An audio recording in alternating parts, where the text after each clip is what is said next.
Estimados estudiantes, esta semana nos toca ver un tema muy interesante que el autor Pentecostes lo plantea como el trazo o la perspectiva general que debemos tener de los tiempos. Entonces, si vamos a tratar de entender la escatología, debemos entender primeramente cómo está dividido el proceso de los tiempos. Ahora, cualquier individuo que se refiera a la Escritura, como Antiguo y Nuevo Testamento, claramente se puede dar cuenta que Dios ha dividido el tiempo o el testimonio de dos etapas, o dos segmentos de tiempo. ¿Verdad? La primera, en donde es como una sombra, es como una antesala, hay profecía de lo que va a venir. Y lo segundo, que es en la consumación de la venida del Mesías, todo el desenlace de lo que pudo ser la perspectiva que era el Antiguo Testamento. ¿Cuál es la relación de Cristo con los tiempos y las edades? Los siglos son los periodos de tiempo dentro de los cuales Dios está revelando su y su programa divino, teniendo como centro a Jesucristo. Claramente está establecido que nosotros, incluso la humanidad, divide los tiempos en antes de Cristo y después de Cristo. Y ahí podemos darnos cuenta claramente de la partición que existe entre estos dos periodos de tiempo.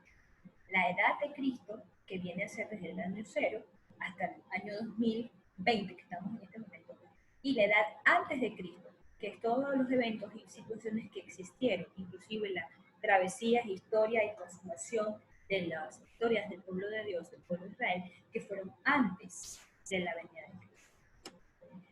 El uso de la palabra siglo en el Nuevo Testamento. La palabra agión, que significa siglo, traducida frecuentemente como mundo, es esencialmente una palabra de tiempo.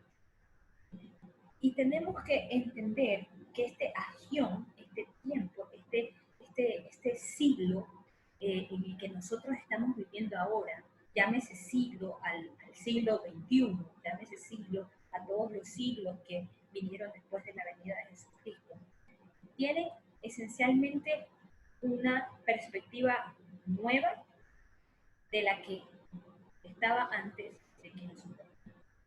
Entonces, si nosotros queremos hacer una distinción entre el presente siglo y los siglos que le precedieron, podemos ver algunos parámetros, podemos ver algunos puntos importantes que considerar.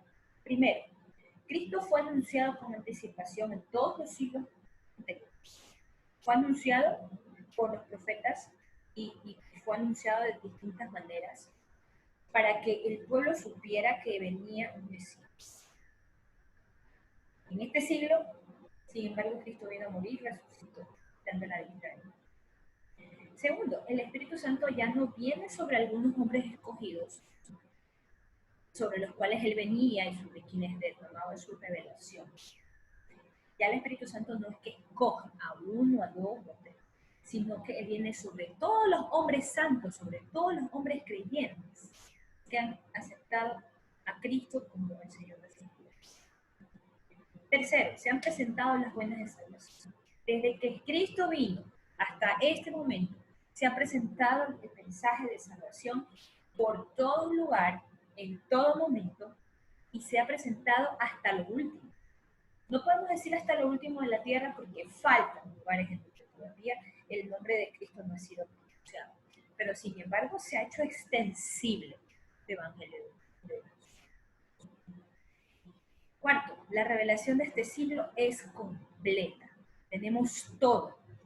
Ya no está medias, ya no está como una sombra de lo que había que ver. Tenemos la revelación completamente escrita. ¿Y cuál es esa revelación? Las Escrituras. En las Escrituras está claramente definido todo lo que tenemos que saber. No hay nada fuera de ella, no hay nada que se deba añadir. La revelación total y completa está en la Santa Biblia. Y eso es lo que nosotros tenemos el día de hoy. Quinto, este siglo es antagónico a Dios. ¿Qué significa antagónico? Significa contrario, significa oposición, significa este siglo es completamente opuesto a Dios. Por eso se le denomina un siglo malo. Es un siglo en el cual la maldad se ha apoderado de todos. La maldad se ha apoderado de todo lo que conocemos y de todo lo que vemos. 6. Por lo tanto, está bajo el dominio de Satanás. Este tiempo es el dominio de Satanás. Satanás está gobernando. Satanás ha tomado este siglo y lo está dirigiendo con sus huestes espirituales de maldad. Y por eso vemos que la maldad va aumentando. 7. Israel como nación está a un lado y no espera el cumplimiento de su promesa. Es decir, para ellos como que de alguna forma están velados ante la situación escatológica que se vive. De alguna forma ellos sienten o piensan que ya consiguieron lo que querían cuando fue Israel restaurado. Pero sin embargo, todavía toca un largo tramo de lo que Dios tiene planteado para este pueblo. El propósito divino en el siglo presente. Esto es muy importante. ¿Cuál es el propósito de Dios marcado para el siglo presente? Sencillo, está en Efesios 2:7.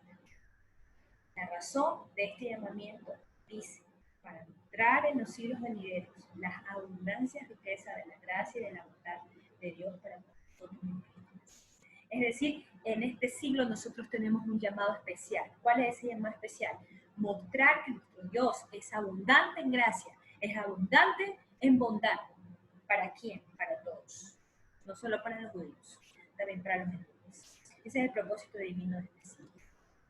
¿Cuál es el carácter de este presente siglo? El apóstol Pablo muy claramente llama a este siglo un siglo de misterio. La iglesia es un misterio, algo que no fue revelado anteriormente y por lo tanto desconocido, pero revelado por Dios. La existencia de este presente siglo ya había de interrumpir el programa establecido por Dios con Israel, que era un misterio.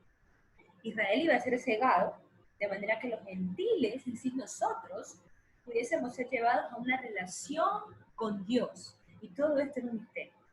La fórmula de la iglesia, compuesta de judíos y de gentiles, para formar un cuerpo, es un misterio. Entonces, todo esto que engloba el carácter de este siglo, comenzando por la iglesia, es un misterio. No es algo que estaba expuesto para todos, no es algo que todos lo pueden entender. No es algo tan fácil de entender. Es algo que primeramente va a venir como revelación de Dios a tu corazón por medio del Espíritu Santo, para que luego tú lo puedas traducir hacia otras personas. Ese es el carácter del presente siglo. El curso de este presente siglo. ¿Qué sucedió con el Mesías? El Mesías fue rechazado. ¿Por parte de quién? Primeramente por parte de Israel. A los suyos vino, ¿y qué dice la Biblia? Los suyos no le recibieron. El periodo de rechazamiento del Mesías por parte de Israel hasta que él sea recibido por su pueblo en su segunda venida está reseñado en dos porciones de la Escritura. La primera en Mateo capítulo 13 y la segunda en Apocalipsis capítulo 2 y 3. La primera desde el punto de vista del programa del reino de Dios y la segunda desde el punto de vista del programa de la iglesia. Ahora, este tema del programa del reino de Dios y del programa de la iglesia lo vamos a estudiar más a fondo cuando estudiemos el capítulo 13 de Mateo, cuando estudiemos el Apocalipsis y las iglesias. El mensaje que Juan deja a las iglesias, a cada una de las iglesias, con un propósito, con una enseñanza, con una visión escatológica. Pero eso no lo vamos a discutir ahora, lo vamos a discutir en nuestra clase presencial. Sin embargo, cabe mencionar que en el capítulo 13 de Mateo, esta porción de la Escritura presenta un cuadro de las condiciones en la tierra con respecto al desarrollo del programa del reino durante el tiempo de ausencia del rey. Es decir, Cristo se fue, nosotros nos quedamos aquí, que es todo lo que tiene que suceder, qué es lo que va a pasar hasta que nosotros nos encontremos con él nuevamente. Y estas son algunas parábolas que son un poco interesantes, tienen unas enseñanzas escatológicas muy importantes de cómo el reino se prepara en ausencia del reino. Cómo nosotros, que somos los súbditos del reino, el ambiente del reino, debe estar listo para recibir el reino. Esto está en el capítulo 13 de Mateo.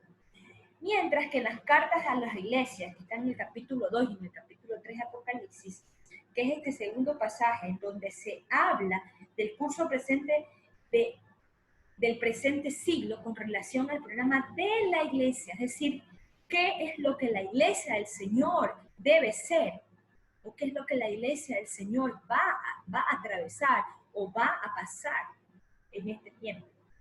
En este periodo o en estos capítulos 2 y 3 de Apocalipsis se habla de cosas presentes, de cosas pasadas y de cosas futuras.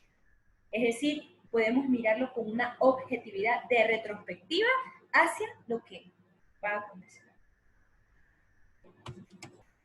Termino diciendo que el fin del presente siglo, dentro de este presente siglo, entre las dos venidas, la primera que ya ocurrió y la segunda que se va a dar, no sabemos cuándo, Dios está llevando a cabo dos programas distintos.